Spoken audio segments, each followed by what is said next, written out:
بسم اللہ الرحمن الرحیم۔ السلام علیکم۔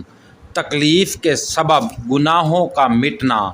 فرمان مصطفیٰ صلی اللہ علیہ وآلہ وسلم، مسلمان کو کوئی تکلیف ہو، بیماری، ملال، اذیت اور کوئی غم نہیں پہنچتا یہاں تک کہ کانٹا اسے چبھ جائے، مگر اللہ تعالیٰ ان کے سبب ان کے گناہوں کو مٹا دیتا ہے۔ صحیح بخاری۔ جسم کے کسی حصے میں درد ہو تو اس کو دور کرنے کے لیے دعا۔ حضرت سیدنا عثمان بن ابو العاص ثقفی کہتے ہیں، میں جس دن سے مسلمان ہوا تھا اسی دن سے میرے جسم کے ایک حصے میں درد ہوتا تھا۔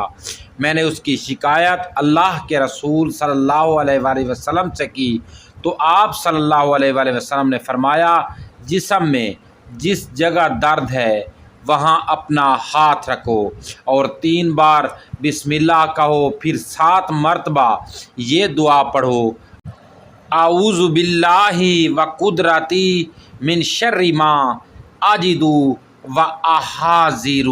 میں اللہ کی ذات اور اس کی قدرت کے ساتھ پناہ چاہتا ہوں اس تکلیف سے جو مجھے لاحق ہے اور ہر اس تکلیف سے جس سے میں بہت ڈرتا اور محتاط رہتا ہوں۔